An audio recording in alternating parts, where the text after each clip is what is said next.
Right then, this is a quick walk around video, and this is for a Honda CR-V 2-litre EX automatic. Car's finished in black with a full black leather interior. This car comes with these Honda side steps and the Urban Pack, I think it's called, which is the little silver trims under the front and rear bumpers. I stand to be corrected on that, by the way. I always get them wrong. Car's covered 82,900 miles and is in really lovely condition for the age of mileage. Front of the car really clean. Lights and lenses are clean without any cracks or condensation. Bonnet extremely clean. There's a bit of blossom or paint on there. Oops. Polish rather. And then come down the near side, absolutely beautifully smooth in the panel work. Near side front alloy, very good. Paint's got a real sort of natural luster to it. It's not sort of dulled in any way. It looks absolutely fantastic. Near side rear alloy again, very clean. Come around the corners.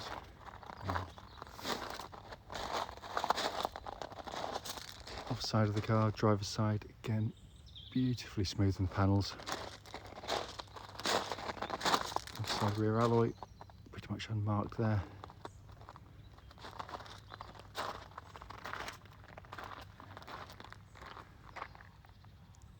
Remaining wheel, again, really good. There's the tiniest bit of cubbing in that one, but externally it's in fantastic condition. Coming to the back of the car now, absolutely cavernous boots. It's been kept very well back here. Normally really heavily used, the CR-Vs, because that's what they're designed for.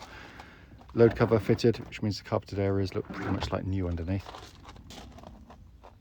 Coming to the back now, wide opening rear doors, and in the back of the CR-Vs, especially this sort of age mileage, you normally expect to see very heavy signs of wear on the leatherwork and the plastics where the kids have been sat, but this one, whilst it's been used far more gently than most.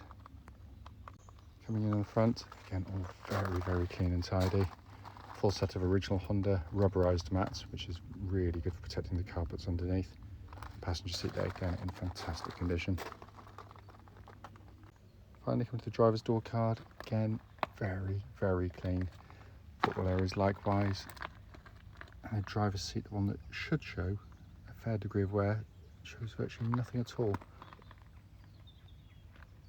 It's finally inside the car now. Engine's running this section as always, so the dash can be seen illuminated. Dashboard looks pretty much as new. It's in beautiful condition. Sat nav, you can see working exactly as it should. Just going to pop the car into reverse. That lovely clear gridded parking camera, which complements the front and rear parking sensors. It has been kept very nicely indeed, I have to say. Then I come across the main dash binnacle for you. Pan in there, 82,942 miles, and there are no warning lights on the dashboard at all whilst the engine's running.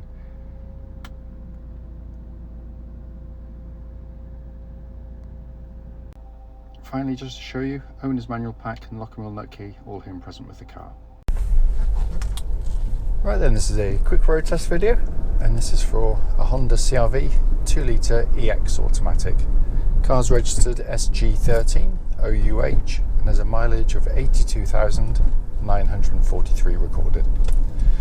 The reason we do all of our videos, and as I always say, especially this road test section, is to ensure that if anyone's online, they get to see the very car advertised in operation.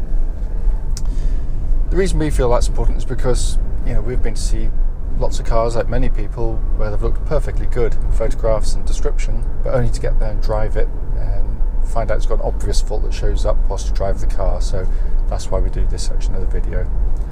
Also done on these very quiet country roads in this lovely part of Gloucestershire. This actually forms part of the road test route we take our customers on, and the reason for that is hopefully then it'll be representative of what you'd feel yourself should you be offered a test drive in the car. So coming to the car, these are lovely vehicles, a bit of a busman's holiday, we have one as well. Engine starts, push button start on top of the range car, starts instantly, settles to a smooth, even idle. There are no warning lights on the dashboard at all relating to the engine or any other part of the car, and temperature gauge is running at a third, and that's exactly where it's meant to be on a Honda vehicle. And the car's been running for quite some time now. But the engines are just an absolute peach. It's typical Honda 4-cylinder, which means they're the best in the world. It gives you legendary, and it really is, reliability and longevity. But it's also an engine that's just a lovely unit to use day in, day out.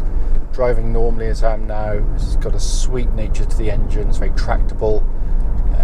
It loves to rev, but it does so with a real mechanical refinement to it. It's a beautiful piece of engineering.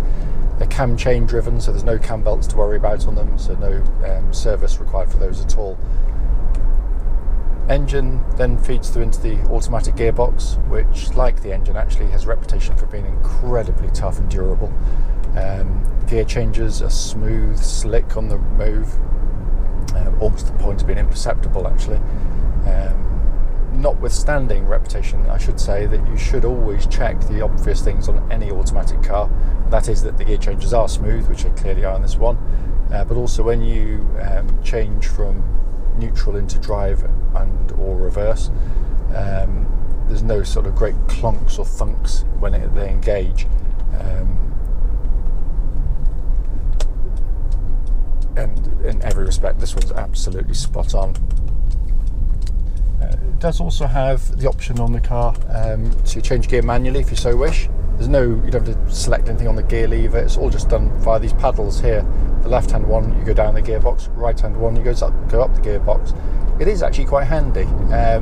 If you can imagine for a second the slow moving tractor or something in front and you wanted to zip by, it just means you're in control of what gear the car goes in.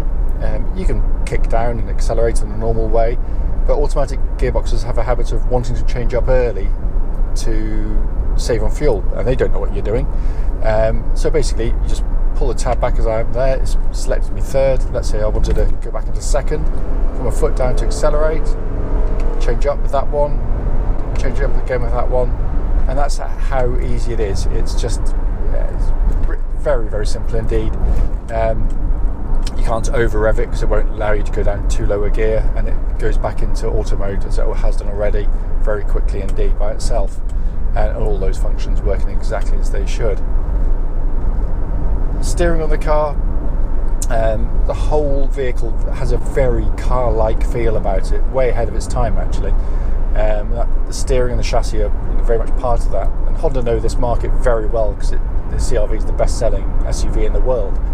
And it's easy to see why, because it just drives so well. The steering's direct, accurate, precise.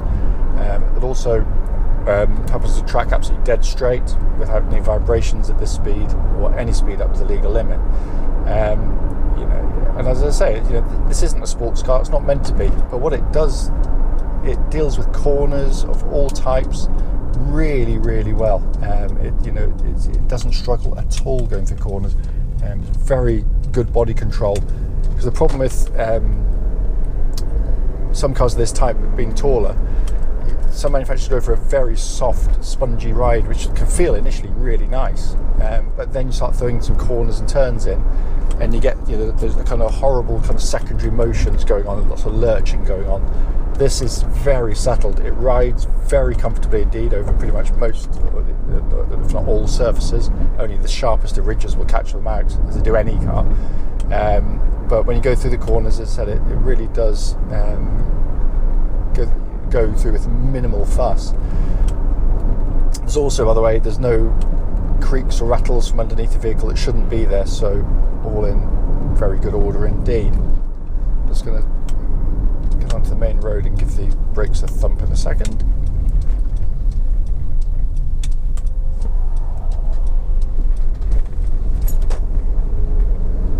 Hold on to my bits and bobs so they don't go flying forward.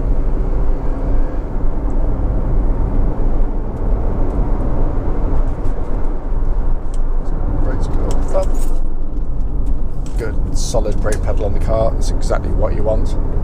Pulls up nice and straight and true. It's finally coming inside the car. As I said in the walk around video, it's in lovely condition in here, but they're also just very, very nice cars to sit in and drive. The first thing you notice is You've got really good visibility all around, helped by these massive wing mirrors. So lane changes on sort of motorways, dual carriageways, things like that are made easy. Reversing is helped by having them so big as they are. You've got quite a low dash line as well, which means that you can actually see the bonnet, which is a minor miracle on a modern car as well. The rest of it, said, is in lovely condition, beautifully put together, beautifully made. No squeaks, no rattles in the interior, everything functioning exactly as it should. You can see there, sat nav operating perfectly, dual zone climate control, so you can have different temperatures side to side if you so wish, and that pumps out ice cold air. We checked that as well. Heated seats again, working exactly as they should. All the switch gears, I always say, has that lovely kind of almost rubbery, precise action that Honda give you. Everything feels beautifully engineered. It really is nicely done. Dash binnacle in front, just typical Honda again, very neatly presented, minimalist in some ways, and better for it because you're not distracted. You just look, get the information, and that's it. You've got this lovely small diameter steering wheel, leather bound of course. Shows no wear, all the buttons, there's no paint rubbed off or anything, which you see on lots of competitors' cars. But as I said, fantastic condition in here. This is a four-wheel drive version of the CR-V, albeit there are no buttons to press. It does it automatically.